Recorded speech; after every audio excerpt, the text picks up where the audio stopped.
So guys morning మనం బాచుపల్లిలో ఏదైతే ఉందో మర్డర్ కేసు దాని గురించి మాట్లాడడం జరిగింది. ప్రస్తుతం అయితే మనం ఎవరైతే చనిపోయారో అమ్మాయి వాళ్ళ ఇంటి దగ్గరికి అయితే రావడం జరిగింది. సో ఇతను చెప్తున్నారు, నేను ఎంతో రెక్కల కష్టం చేసి నా ముగ్గురు పిల్లల్ని కూడా నేను చదివించుకున్నా, మొత్తం నలుగురండి. సో నలుగురు పిల్లల్ని చదివించుకున్న వాళ్ళందరూ కూడా సాఫ్ట్వేర్ ఉద్యోగాలు చేస్తున్నారు. ఒక అమ్మాయి పరిస్థితి ఎలా అయిపోయింది అని చెప్పేసి. సో సార్ అసలు అమ్మాయికి ఎప్పుడు పెళ్లి చేశారు, పెళ్ళైన దగ్గర నుంచి వాళ్ళు ఎలా ఉన్నారు, వాళ్ళ ఫ్యామిలీ మెంబర్స్ ఎలా ఉన్నారు, మీ వైపు నుంచి మీరు ఎలా ఉన్నారు?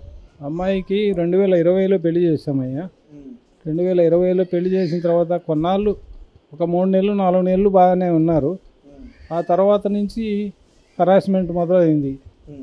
ఆ మొదలయ్యి ఏదో దానికి గొడవ పెట్టుకోవటం, మమ్మల్ని ఇబ్బంది పెట్టడం, అమ్మాయిని ఇబ్బంది పెట్టడం. 3 సంవత్సరాలు అమ్మాయి శాలరీ వాళ్ళు తీసేసుకున్నారు. తీసేసుకున్న తర్వాత అమ్మాయి కాన్పుకు మా ఇంటికి వచ్చేటప్పుడు అప్పుడు గొడవ పెట్టుకున్నారు వాళ్ళు. దేని గురించి గొడవ పెట్టుకున్నారు? మీ ఇంటికి పోతున్నావు, డబ్బులు మాకు ఇచ్చేసేయాలా అంటే, అమ్మాయి శాలరీ వస్తుంది కదా, అవి మాకు ఇచ్చేసేయాలని వాళ్ళు ఆ గొడవలు పెట్టుకున్న కారణంగా ఈమె నేను ఇవ్వను, నా డబ్బులు నా దగ్గర ఉంటాయి, మీ డబ్బులు మీ దగ్గర ఉంచుకోండి, నా డబ్బులు నా కొడుక్కి ఉపయోగించుకుంటానని చెప్పింది. దానికి విపరీతమైన గొడవలు, కోపాలు. సరే సర్దుకుపోతారులే అనుకొని పంపించామయ్యా మా ఇంటి దగ్గర నుంచి. ఈ రకంగా చంపేస్తారనుకోలేదు. చంపేసి మాకు అర్ధరాత్రి కబురు వస్తే ప్రకాశం జిల్లా నుంచి మేము వచ్చాము. 4వ తేదీ అర్ధరాత్రి వచ్చింది కబురు. 5వ తేదీ ఉదయానికి ఇక్కడికి వచ్చాము, బాచుపల్లి పోలీస్ స్టేషన్కి. అక్కడ కంప్లైంట్ ఇచ్చాము. కంప్లైంట్ ఇచ్చి సరే అమ్మాయిని హ్యాండ్ ఓవర్ చేశారు. 5వ తేదీ సాయంత్రం. 6వ తేదీ ఉదయానికి అక్కడికి తీసుకెళ్ళి ఆమెను ఖననం చేసి అక్కడ కార్యక్రమాలన్నీ చూసుకుంటా ఉన్నాం. రోజు పేపర్లో టీవీలో వస్తుందేమోనని చూస్తున్నాం. ఏ విషయము ఎవరికీ తెలియకుండా ఇప్పుడు పోలీస్ స్టేషన్ వారు తెలియపరచాలి కదా. ఎంత దారుణం జరిగినా కానీ 4వ తారీఖు ఇప్పటి వరకు కూడా ఏ టీవీ ఛానల్లోని ఏ పేపర్లోని రాలేదు. నిజమే. ఎందుకు తెలియపరచలేదు అని చెప్పేసి వాళ్ళను ఇంకా ఇప్పుడు దాకా చూసి మేము వచ్చాము. అక్కడి నుంచి ఇక్కడికి వచ్చి నిన్న మా అబ్బాయి పోయి అడిగాడు, ఎందుకని పబ్లిష్ అవ్వలేదు ఈ వార్త, మీరు టీవీకి కానీ న్యూస్ వాళ్ళకి కానీ ఎందుకు ఇవ్వలేదు అని అడిగాడు. అడిగితే హత్య జరిగింది, అతన్ని అరెస్ట్ చేశాము, ఎఫ్ఐఆర్ ఫైల్ అయింది, ఇంకా మీకేం కావాలా అని అంటున్నారు వాళ్ళు. అది తెలియకపోవటం అనేది దాన్ని ఇది దారుణ ఘటనని సమాజానికి తెలియాలా. అతనికి ఇంత కిరాతకంగా చేసిన వ్యక్తికి ఇంత ఘోరమైన శిక్షను అనుభవించాలి అతను. మరి దాన్ని దాచిపెట్టడం ఎందుకు, సమాజానికి తెలియకుండా చేయటం ఎందుకు? అయితే లాస్ట్ టైము మీ కూతురు మీతో ఎప్పుడు మాట్లాడింది, అంటే ఈ గొడవ గురించి ఏమన్నా మాట్లాడిందా? నాన్నగారు ఎట్లా ఆయన ఇబ్బంది పెడుతున్నాడని? గొడవ గురించి మాట్లాడలేదయ్యా. అప్పుడు దాకా ఈమెకు ఏం తెలియకుండా చేశాడు. అడుగుతున్నాడంట, డబ్బులు అడుగుతున్నాడు, ఫ్లాట్ అమ్ముదామన్నాడంట. ఫ్లాట్ అమ్ముదామంటే ఈమె ఒప్పుకోలేదు. నీ దగ్గర ఉన్న డబ్బులు ఇవ్వు, కారు కొనుక్కోవాలన్నాడు. ఆమె నా డబ్బులు ఇవ్వను, మీ డబ్బులతో కొనుక్కోండి అని చెప్పింది. చెబితే దానికి అన్నీ మనసులో పెట్టుకొని అతను బయటపడి ఉంటే మా అమ్మాయి తప్పించుకొని వచ్చేది. బయటపడకుండా అతను హతమార్చాలని మనసులో పెట్టుకొని అతని తల్లిదండ్రులు కూడా అతన్ని ప్రోత్సహించి ఇంత దారుణం చేశారు. తల్లిదండ్రుల పాత్ర ఉంది పూర్తిగా. ఇది రావట్లేదు బయటికి, వాళ్ళ పేర్లు కానీ అవి కానీ రావట్లేదంటే వాళ్ళ పేర్లు ఎందుకు రావట్లేదు? నేను చెప్పాను పోలీస్ స్టేషన్లో, తల్లిదండ్రుల పాత్ర ఉంది, నేను డైరెక్ట్గా నిరూపించలేను, ఫోన్ రికార్డింగ్ వినండి వాళ్ళది.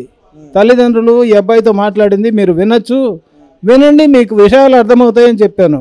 నేను చెప్పిన మాటలు ఏవి కూడా అందులో రాయలేదు వాళ్ళు, పోలీసు వాళ్ళు. చిన్న చిన్న గొడవలు అని చెప్పి రాశారు. అది కూడా మరి పేపర్కి ఇవ్వాలా, టీవీ ఛానళ్ళకి ఇవ్వాలా కదా. పోలీసు వాళ్ళు ఎందుకు ఇవ్వలేదంటే దాంతో అవసరమే ఉంది మీకు అంటున్నారు వాళ్ళు. అది మరి అవసరమో అనవసరమో అది వాళ్ళకు తెలియాలి, మరి సమాజానికి తెలియాల్సిన అవసరం ఉంది కదా. ఈ దారుణ ఘటనను మేము జీర్ణించుకోలేకపోతున్నామయ్యా. చాలా కష్టంగా ఉంది. మా అమ్మాయిని మర్చిపోలేము. ఆ? నా మనవడిని ఎలా పెంచాలా అని బాధపడుతున్నా నేను. ఇప్పుడు నా కూతుర్ని 22 సంవత్సరాలు పెంచితే ఆమె ఒక పౌరురాలిగా, ఒక ఉద్యోగస్తురాలిగా నిలబడింది. ఈ అబ్బాయికి ఇప్పుడు సంవత్సరంన్నర. అంత వయసు మాటలు కూడా రావు. అంత వయసు వరకు పెంచితే కదా వాడు సమాజంలో నిలబడేది. పెంచడం అంటే ఎంత కష్టమో వాళ్ళకి అర్థం కాలేదు. సులువుగా చంపేశారు. ఆమె ఉంటే ఆమె కొడుకును ఆమె చూసుకునేది. నా కొడుకుని డాక్టర్ను చేస్తాను నానింది నాతో. అంత ఆశలు పెట్టుకున్న అమ్మాయిని చంపేసి అర్ధరాత్రి పోలీసుల ద్వారా మాకు విషయాన్ని పంపిస్తారు. అంటే ముందు నుంచి కూడా అమ్మాయి చాలా వేధింపులు గురవుతూ ఉంది. మీకు చెప్పింది, మాకు కొన్ని చెప్పింది పూర్తిగా. ఎందుకంటే అన్నీ చెబితే కాపురాలు పోయి మళ్ళా సర్దుకుపోలేము అని చెప్పి మనసులో పెట్టుకొని అక్కడికి పంపించేటప్పుడు కూడా అమ్మాయి ఏమైనా ఇబ్బందులు వస్తాయేమో వద్దులే నాన్న అని చెప్పి అన్నాను నేను.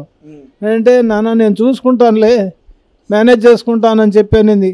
ఇట్లా దారుణంగా చంపేస్తారని అనుకుంటే నేను ఎందుకు పంపిస్తానయ్యా? నేను పంపించి నా కూతుర్ని పోగొట్టుకొని నేను జీవించాలన్నా? నా కళ్ళ ముందు పిల్లలు. ఈ బాధను ఎన్ని రోజులు భరించాలా నేను? అసలే లంగ్ క్యాన్సర్తో బాధపడుతున్నా. అవును, ఇంత వేదన పెట్టాడు నాకు. అతన్ని ఏ రకంగా శిక్షిస్తారో మరి. ఇప్పుడు ఆ అబ్బాయి పరిస్థితి ఏంటి? అబ్బాయి మీకు హ్యాండ్ ఓవర్ చేశారు కదా? హ్యాండ్ ఓవర్ చేశారు. మా దగ్గరే ఉన్నాడు అబ్బాయి. ఎవరు హ్యాండ్ ఓవర్ చేశారు అబ్బాయిని? పోలీసు వాళ్ళు. మా చిన్న అబ్బాయి ఫ్రెండ్స్ ఉంటే వాళ్ళని పంపించాము ఇక్కడికి. మేము అక్కడ ఉన్నాం కదా, అప్పుడు పంపించాము. వాళ్ళ హ్యాండ్ ఓవర్ చేశారు. మేము రాగానే వాళ్ళు మాకు తెచ్చి ఇచ్చారు అబ్బాయిని. కనీసం అబ్బాయి వాళ్ళ తండ్రులు కూడా ఆ మనవడిని గురించి కానీ ఆరాలు తీయడం కానీ ఎక్కడున్నాడని ఈ రోజు వరకు మిమ్మల్ని సంప్రదించడం అట్లాంటి కానీ అమ్మాయి చనిపోవడము మాకు బాధగా ఉందని చెప్పడం కానీ ఏ విధంగానూ మాతో సంప్రదింపులు లేవు. మనవడి గురించి ఏ విధంగానూ అడిగింది లేదు. వాళ్ళ ప్రయత్నాలు ఏమో చేసుకుంటున్నారు కానీ మమ్మల్ని పట్టించుకోలేదు. అంటే మొత్తానికి దీన్ని ఎలా చూడాలంటారంటే వరకట్నపు వేధింపులు అనొచ్చా?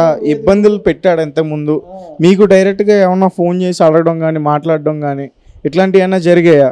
అమ్మాయినే అడుగుతారు మమ్మల్ని. ముందు తీసుకురా అని చెప్పి అమ్మాయినే అడుగుతారు. ఆమె మా నాన్న చాలా చిన్న ఉద్యోగం చేసి మమ్మల్ని పెంచి పోషించి పెద్ద చేశాడు. మా నాన్నగారిని ఇంకా అడిగి నేను బాధ పెట్టలేను, నేను వాళ్ళను ఇబ్బంది పెట్టలేను అని అంటే నీ జీతం ఇయ్యి అని చెప్పి తీసుకున్నారు. ఆమె జీతం అంతా తీసుకొని ఎక్కడికి మనిషికి సరిపోవడం. ఆశకు అంతుందా? అంతులేని ఆశ, అంత దురాశ పరులు. అంటే అన్ని రకాలుగా అమ్మాయిని ఇబ్బంది పెట్టారు.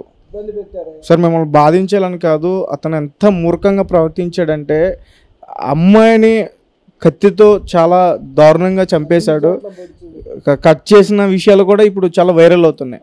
అంటే ఎంత భాగోతానికి అతను పాల్పడినా కానీ మీరు సంప్రదించవచ్చు కదా పోలీసులు వాళ్ళు. కాకపోతే మీరు వచ్చి బయట సంప్రదించుంటే ఈ విషయం వెలుగులోకి వచ్చి ఆ రోజు నుంచే ఫైట్ చేసేవాళ్ళం కదా. మేము సంప్రదించడానికి చెప్పాను కదా. నేనైతే అసలు మామూలు స్థితిలో లేను. నేను వ్యాధితో ఉన్నాను, పడిపోయిన పరిస్థితి నాది. ఏడ్చుకుంటూ అక్కడ కూర్చుంటే సంతకం పెట్టు మేము చూసుకుంటాంలే అన్నారు పోలీసులు. ఏ పోలీసు? బాచిపల్లె పోలీస్ స్టేషన్ ఎస్ఐ వాళ్ళు. సంతకం పెట్టు మేము చూసుకుంటాము, కంప్లైంట్ ఇయ్యి అని అన్నారు. కంప్లైంట్ కూడా వాళ్ళే రాశారు, సంతకం పెట్టించుకున్నారు. సరే వాళ్ళు చూసుకుంటామన్నారు కదా అని అనుకున్నాం.